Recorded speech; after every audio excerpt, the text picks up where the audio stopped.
एक तरफ ईरान के हमले से इजराइल भड़का हुआ है, दूसरी तरफ हसन नसरुल्लाह की मौत से भड़का हिजबुल्लाह इजराइल से बदला ले रहा है। इजराइल गाजा की तरह लेबनान में जमीनी लड़ाई लड़ रहा है, लेकिन इजराइल को लेबनान में भारी नुकसान झेलना पड़ रहा है। हिजबुल्लाह के साथ जमीनी लड़ाई में इजराइल को तगड़ा झटका लगा है। मीडिया रिपोर्ट्स के मुताबिक हिजबुल्लाह के लड़ाकों ने इजरायली सेना के 14 जवानों को मार गिराया है। मीडिया रिपोर्ट्स के मुताबिक हिजबुल्लाह के लड़ाकों ने इजरायली सेना के 14 जवानों को मार दिया है। कई और जवानों के मारे जाने की बात सामने आ रही है। 30 से ज्यादा सैनिक घायल बताए जा रहे हैं। आक्रमण शुरू होने के बाद से लेबनान में इस तरह की ये पहली घटना है। साउथ लेबनान में इजराइल की आर्मी घुस चुकी है। 60 घंटे से भी ज्यादा का वक्त हो गया है।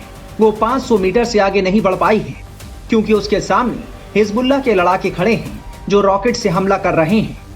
बुधवार सुबह सबसे पहले हिजबुल्लाह ने अदाइते कस्बे में इजरायली सैनिकों को खदेड़ने का दावा किया। हालांकि इस जंग में उसके कई लड़ाके मारे गए। लेबनानी सेना ने दावा किया कि इजरायली सेना लेबनान में लगभग 400 मीटर तक आगे बढ़ गई थी और फिर वापस लौट गई। इसके बाद इजरायली आर्मी आईडीएफ ने सफाई दी, वीडियो जारी कर कहा कि हिजबुल्लाह के साथ उनकी जमीनी जंग जारी है। वहीं हिजबुल्लाह ने दावा किया कि उसने 3 इजरायली टैंक नष्ट कर दिए हैं। बॉर्डर के पूर्वी हिस्से में मारून अल राज गांव के पास मौजूद टैंकों और रॉकेटों से निशाना बनाया गया। इससे पहले हिजबुल्लाह ने इसी क्षेत्र में इजरायली सैनिकों पर घातक हमला करने का दावा किया था। जमीनी हमले में हिजबुल्लाह भारी पड़ता दिख रहा है। उससे इजराइल को डर सताने लगा है कि कहीं 2000 जैसी हालत ना हो जाए, जब उसे हिजबुल्लाह से हार का मुंह देखना पड़ा था। मीडिया रिपोर्ट्स के मुताबिक हिजबुल्लाह को पता है कि अगर इजरायली सेना लेबनान के अंदर मौजूद रहेगी तो वहां इजराइल ना तो रॉकेट हमले करेगा और ना ही F-35 फाइटर प्लेन का इस्तेमाल उन क्षेत्रों में करेगा, क्योंकि अगर ऐसी बमबारी की गई तो इजरायली सैनिकों के मरने का खतरा है। उधर हिजबुल्लाह एंटी एयरक्राफ्ट मिसाइलों से लैस है जो कभी भी अटैक कर सकता है। इसके अलावा हिजबुल्लाह के लड़ाके इन इलाकों से ज्यादा परिचित हैं। वो गुरिल्ला वॉर की ट्रेनिंग ले चुके हैं, इसीलिए वो इजरायली सैनिकों पर भारी पड़ सकते हैं। चीफ हसन नसरुल्लाह की मौत के बाद हिजबुल्लाह ने ऐलान किया था कि वो इसका इजराइल से बड़ा बदला जरूर लेगा। वहीं नसरुल्लाह की मौत से ईरान भी भड़का हुआ है। यही वजह है कि ईरान ने 1 अक्टूबर को इजराइल पर करीब 200 बैलिस्टिक मिसाइलों से हमला कर दिया था। बता दें कि 27 सितंबर को बैरूत में इजरायली हमले के दौरान हिजबुल्लाह चीफ हसन नसरुल्लाह और उनकी बेटी जैनब समेत कई हिजबुल्लाह कमांडरों की मौत हो गई थी। तभी से शिया बहुल ईरान और हिजबुल्लाह इजराइल से बदला लेने पर अड़े हैं। अब देखना होगा कि इजराइल किस तरह ईरान के हमले का बदला लेता है, क्योंकि इजरायली प्रधानमंत्री नेतन्याहू कह चुके हैं कि ईरान को बुरे परिणाम भुगतने होंगे।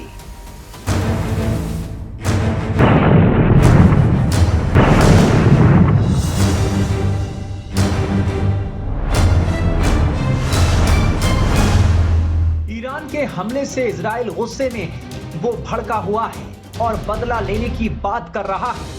इजराइल ईरान पर कब और किस रूप में हमला करेगा ये तो नेतन्याहू जानते हैं, या फिर इजरायली डिफेंस फोर्स। माना जा रहा है कि इजराइल ईरान पर तगड़ा पलटवार करने की तैयारी में है। ईरान की ओर से हमले के बाद अमेरिका ने कहा था कि वो इजराइल के साथ खड़ा है। इस वक्त इजराइल से लेकर फिलिस्तीन, लेबनान, सीरिया, यमन से होते हुए ईरान तक बदले का खेल चल रहा है। वहीं सब अमेरिका की ओर मुंह देख रहे हैं कि उसका अगला कदम क्या होगा। अमेरिकी राष्ट्रपति ने मिडिल ईस्ट में युद्ध के खतरे के बीच एक ऐसा बयान दे दिया है जिससे इजराइल को बड़ा झटका लगा है। बाइडेन ने अमेरिका का स्टैंड साफ कर दिया है।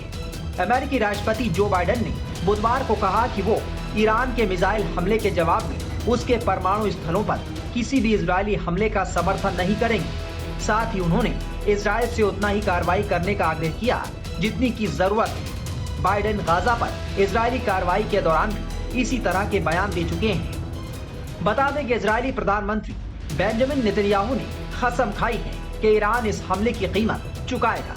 इस बीच बाइडेन का ये बयान काफी चौंकाने वाला है। बाइडेन ने वॉशिंगटन में एयरफोर्स 1 में सवार होने से पहले संवाददाताओं से क्या कहा, सुनिए।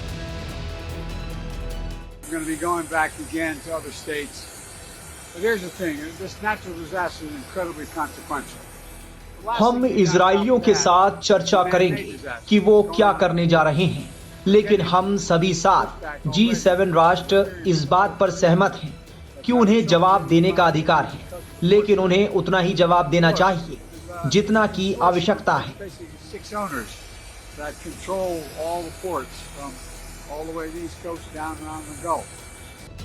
ये पूछे जाने पर कि क्या अमेरिका ईरान के परमाणु स्थलों पर इजराइल के किसी भी हमले का समर्थन करेगा, बाइडेन ने कहा कि इसका उत्तर नहीं है। बाइडेन ने कहा कि ईरान पर और प्रतिबंध लगाए जाएंगे और वो जल्द ही नेतन्याहू से बात करेंगे। इजराइल फिलिस्तीन में हमास और लेबनान में हिजबुल्लाह से जंग लड़ रहा है।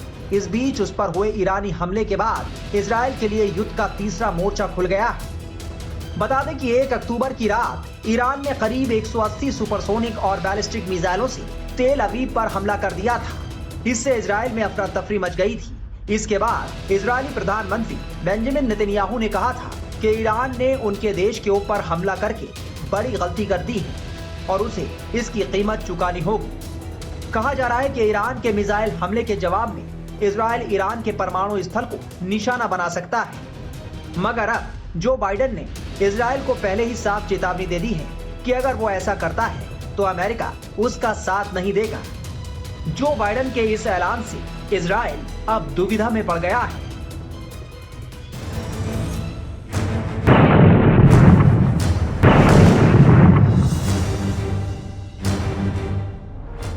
इजराइल और ईरान के बीच जारी तनाव की तपिश पूरी दुनिया में महसूस की जा रही है। एक तरफ रूस यूक्रेन युद्ध और दूसरी तरफ पिछले 1 साल से इजराइल और हमास के बीच जंग अभी थमी ही नहीं कि इजराइल और ईरान के बीच भी जंग के बादल मंडराने लगे हैं। 1 अक्टूबर की रात को इजराइल पर ईरान के मिसाइल हमलों के बाद इजरायली राष्ट्रपति बेंजामिन नेतन्याहू ईरान पर हमले की चेतावनी दे रहे हैं। इस बीच संयुक्त राष्ट्र महासचिव एंटोनियो गुटेरेस से भी इजराइल की तनातनी सुर्खियां बटोर रही है। हालांकि इजराइल से तनातनी के बीच एंटोनियो गुटेरेस ने भारत की तारीफ की है। बता दें कि इस वक्त लेबनान में कई देशों की सेनाएं शांति सेना का हिस्सा हैं। इसमें बड़ी संख्या में भारतीय सेना के जवान भी शामिल हैं। इस बीच संयुक्त राष्ट्र महासचिव एंटोनियो गुटेरेस ने कहा कि मैं संयुक्त राष्ट्र शांति सेना के मिलिट्री और सिविलियन मेंबर्स और सैन्य योगदान देने वाले देशों के प्रति अपनी गहरी कृतज्ञता दोहराता हूँ। मीडिया रिपोर्ट्स के मुताबिक UNIFIL यानी United Nations interim force in Lebanon में लगभग 900 भारतीय सैनिक हैं जो इजराइल और लेबनान को अलग करने वाली लाइन ब्लू लाइन पर तैनात हैं। बता दें कि यहाँ तैनात शांति सेना लेबनान में इजरायली सेना और हिजबुल्लाह के बीच तैनात हैं। दरअसल संयुक्त राष्ट्र के महासचिव ने उस वक्त शांति सेना की तारीफ की है जब हाल ही में इजराइल ने शांति सैनिकों को कहीं और ट्रांसफर करने की मांग की थी।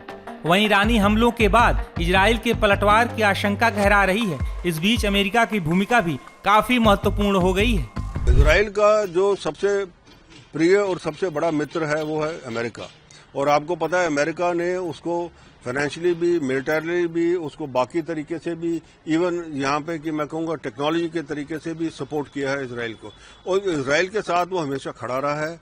जब भी ये मिडल ईस्ट में कभी भी कोई जंग या कोई ऐसी बात हुई है, जो अमेरिका है वो इजराइल के साथ खड़ा होकर इजराइल को पूरी मदद करता रहा है। वो चाहे मिलिटरीली मदद है, चाहे वो मिसाइल्स हैं, चाहे वो उसके ड्रोन्स हैं, चाहे उसका जो ये शील्ड है जो उसने बनाया है, आयरन डोम जिसको कहते हैं, वो उसको मिसाइल से बचने के लिए, वो भी अमेरिका के जो सहयोग के साथ ही है।